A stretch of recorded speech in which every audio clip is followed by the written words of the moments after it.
Okay, so let's look at the idea of significant figures.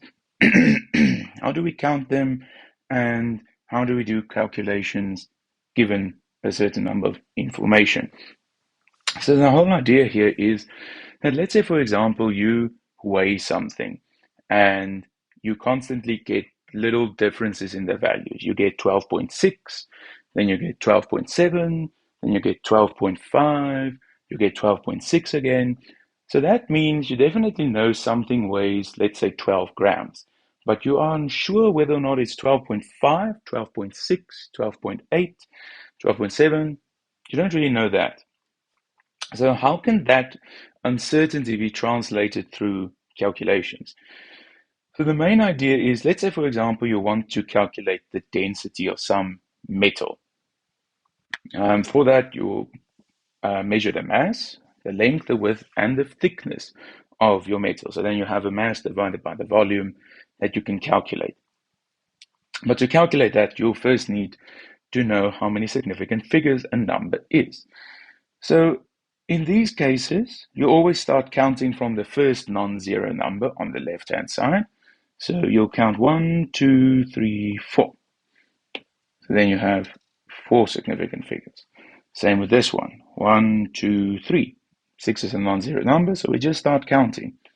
3 significant figures. This one, 1, 2, 3. 3 significant figures. And you might notice in this one, I've counted the zero, but it's because it's a zero after a non-zero number. And we'll look at exactly what that implies. This last one, we have 2 significant figures. And we can see it again if we even write it in centimeter. So remember I said you look for the first non-zero number when you to start counting. So you ignore the zero, you count 1, 2. So this one is 2 significant figures. The reason that is important is because you'll use that later on in calculations. So hence we have 2 cases. We have numbers that we know exactly. So that's like 1 meter is equal to 100 centimeter. That's not experimentally measured. That's like a definition. So in other words, you can know 1 meter, you can know 1.000 meter. So an infinite number of zeros is equal to 100 centimeter with an infinite number of zeros.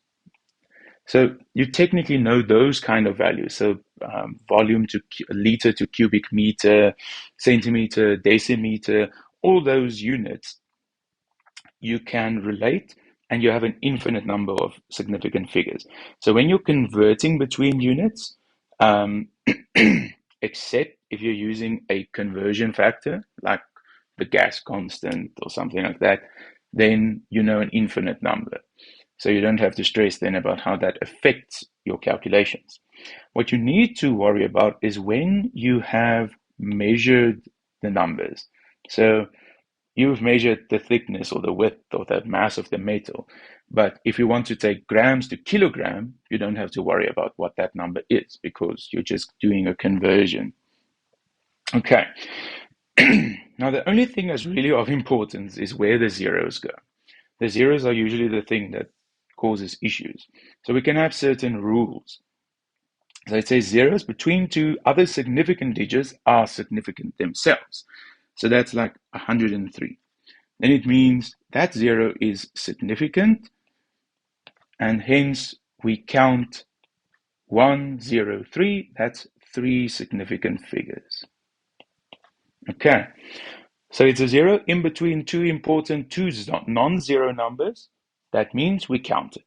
Okay, that's the easiest case. If you have zeros right of a non-zero number, so for example, 2.50, then it means you have 3 significant figures. 3 significant figures. Why? We have 1, 2, 3. If you had 2.50, then you also count both those zeros. So then you have 4 significant figures. So the 2 cases where you're definitely always counting the zeros are when they're in between 2 important numbers or after 2 important numbers. Well, importantly, decimal place. So in this case, you always count them when they're after the decimal place, unless they don't have a significant number in front of them. The place where it sort of gets difficult is when you're looking at a number like 0.0013. So when you have a case where the zeros are leading, in other words, you have a 0, and a 0, even though there's a decimal point there, you ignore them because you only start counting once you find the first non-zero number. So here we have 1, 3, 0.00. It could have been 0.00000013.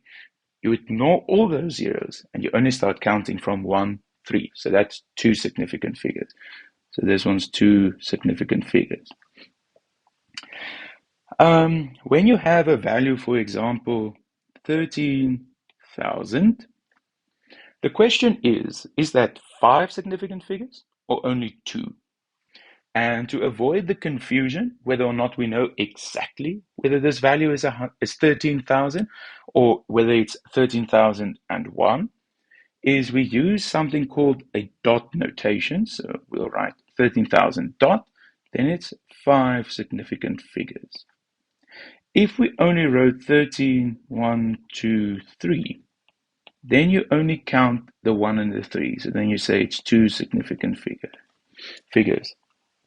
And the reason is the dot tells us those zeros after the 1 and the 3 are exactly known. If they are not exactly known, then there's no dot and you only count the non-zero numbers. Okay, so this is the case where technically there's no decimal point. Let's say you had 13,000.0. How many significant figures would that have been? Well, now there is an actual decimal. So now you can count the zeros. So it's 1, 3, 1, 2, 3.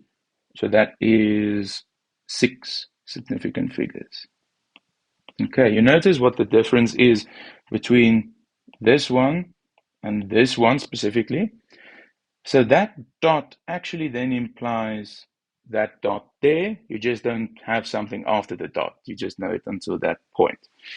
Another notation used is 13 dash, let's say 130 dash G. If there's a dash, then it also means you count the zero. So this one will be 3 significant figures. And this is the convention used in the textbook that we are using. So there are different schools of thought on these things, but for consistency, we do it as such. Right, so how do you carry over significant figures in a calculation? Well, there we have 3 or 2 ways that you will calculate. So remember, so you add, subtract, or you multiply and divide. So let's start with addition. So let's say you had 0.12, 1.9, and 10.925. And you're adding these numbers. The question is, if you get to this answer, so if you plug that into a calculator, do it in your head, you get 12.945. So the question is it 12.9? Is it 12.95? Is it 12.945? Is it 13? What is it? Is it 10? And when you're adding and subtracting, so importantly, adding and subtracting, not multiplying or dividing, adding 2 numbers. So for example, 273.15 plus 5. Something like that. You're doing something in that sense. Then what you're looking at is you're looking at decimal spaces. So this first one has 2 decimal places. Let's call them DPs, decimal places. This one has 1 decimal place. And this last one has 3 decimal places. And then you need to look at the one that has the fewest. And of course, the one that has the fewest number or the smallest number is the one that only has 1 decimal place.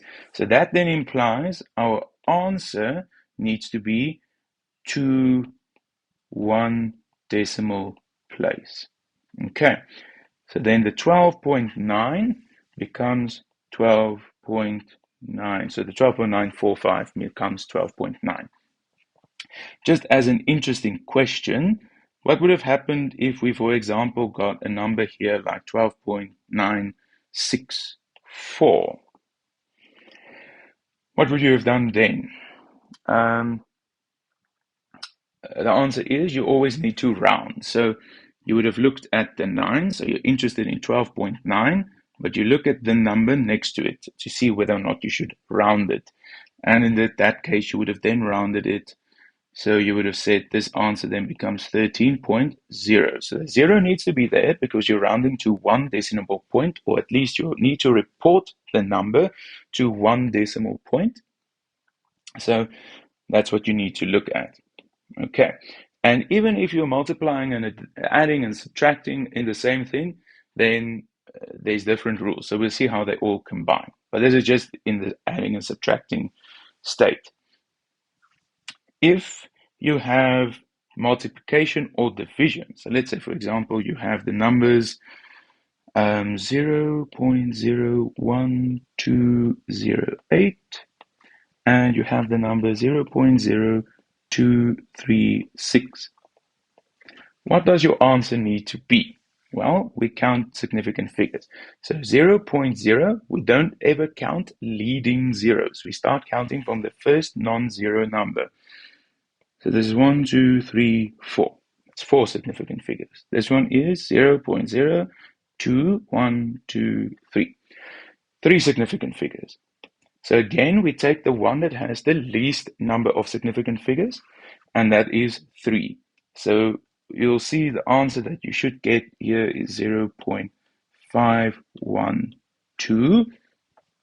And what you do in this case is, so 0, don't count it, 512, 3 significant figures. So you can see 1, 2, 3 significant figures. A nice way to write it is always in scientific notation. So we can write it as 5.12 times 10 to the negative 1. And then it's easier to see it's 3 significant figures because you have 5, so non-zero numbers, so we start counting 1.12. And then it's easier to see that you're at the right number of significant figures. All right. The question now comes in about rounding. So let's say, like I did here in this previous example, you had a 12.964. So what do you do if the significant figure that you want to end with is followed by another number? How does that influence it? Well, like I said, you need to round. So 12.696. What do you do with this number? Let's say you want to round, so I'm going to round all these numbers that I'm going to look at now to 3 significant figures. So 12.696, I want to round to 3 significant figures. So we're looking at 3 significant figures, that portion. But now, if I look at the last number's neighbor, we see it's a 9. And the rule is, if it's 5 or above, you need to round the number. So this one will be 12.7. So the 6 becomes a 7 because its neighbor is a 9, but it's not 12.70 because we only want 3 significant figures in the answer. Okay. Another one, 16.349 to 3 significant figures. So we're looking at that portion. So it's going to be 16 point. So what is the neighbor of the 3? The neighbor is a 4. So that means the 3 doesn't get rounded up. So we only have 16.3. Another one, 18.35. What do we do in this case? Well, we look at 3 significant figures. So 18.3. What is the 3's neighbor? It is a 5. So we have then 18.4. And the last one, 18.351. And we're again looking at 3 significant figures. So that portion, and that means we again round to 18.4. So you see, it's not 18.4 5.1 or something like that. It's 18.4. 18.4. So we don't bother about that one because we're only looking at the 3's neighbor that we're interested in. Okay. Importantly, when you're doing your calculations, keep all the digits that your calculator gives you. So you will get a value like 0.03254 and then a lot of numbers because you're only going to check the number of significant figures and round off at the end. So in the final step of your calculation. So let's check an example and try and see how all these ideas fit together. So it says we're calculating the volume of a gas and all the numbers are there. We need to calculate the final answer to the correct number of significant figures. Now, if you plug in those things to your calculator, you should get the volume is equal to 9.0506 and a lot of numbers liter. Okay, now the question is it 9 liter? Is it 9.1 liter? Is it 9.05 liter? Is it 9.051 liter? What is the answer? So let's systematically look at all the numbers we use. So we have 0.120, we have 0.08206, we have 273.15, but it's an addition step, so we need to look at that as a concept. All the other ones are multiplicative, so the rules there will apply as per normal. And then these last two are divided. So 230 is on its own and 760 is on its own. So the only time when you look at something together is when you're adding them. Okay. So otherwise you can write them as a separate idea. So this first one, how many significant figures? Well, we have a 0. We ignore that. So then we have 1, 2, 3. So it's 3 significant figures. This next one, we ignore the zeros that are leading. So 1, 2, that's nothing. So we have 1, 2, 3, 4 significant figures. And now we have an addition. And remember, it can also be subtractive. So what do we do when we have addition? We look at the number of decimal places.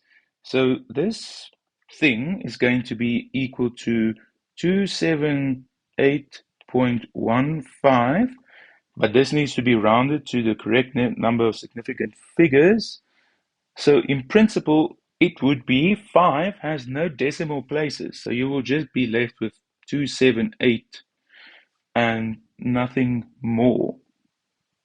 So this implies that this thing is going to have 3 significant figures. The thing that you have there. So you first do brackets. It's like what you learned the order of calculations in high school. You do the brackets. Once you have the brackets, then you do multiplication, division. Right. So brackets, add, subtract, multiplication, addition. I think that's the order. So we looked at the brackets, and the brackets told us 5 has no decimal places. So in other words, we have no decimal places in this answer, and that means this concept, this bracket thing, has 3 significant figures. 230, well, 230 doesn't have a dot, so there's no dot there, right? We needed a dot. So if it doesn't have a dot, it implies it has 2 significant figures. So how do we count them? We have 1, 2, and we ignore the 0 because there's no dot. In contrast, the 760, there's 760.0. So then we can count the zeros. So then we have 1, 2, 3, 4. So that's 4 significant figures. So what does our answer then become? How many significant figures do we need? Well, we need to look at the base number of significant figures. So, or the one that has the least number of significant figures. So we have 3, 4, 3, 2, 4. And then of course, oops, it's not highlighting yet. It means the 2 is the smallest number of significant figures that are used in the calculation. So we need to round to two significant figures. So what are we looking at in the answer? We're looking at that section. But what do we also need to check? We need to look at the final number's neighbor. And we see it's a 5. So that means we will need to round up. So then it's 9.1 liter, just because the question gives it in liters. So later on, you'll get these calculations, but this is just like a normal example of the numbers. All right, so what's the important takeaways? If you have zeros before a non-zero number, you don't count them. If you have, the only time you count zeros after like a 3 there is when you have a dot there. If you have a decimal place, you do count the zeros. And when you're adding and subtracting, you first look at the addition and the subtraction just to get the number of significant figures. And you then look for the number of decimal places. So if this, for example, were 5.0, we would have had one decimal place. So then we would have had 782, and then we would have had 4 significant figures. So you gather how it changes. All right, so I hope this was detailed enough.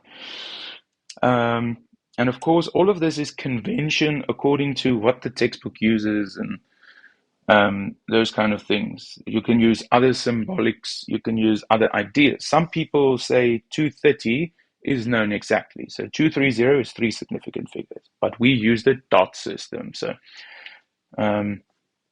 maybe just to avoid confusion there. All right.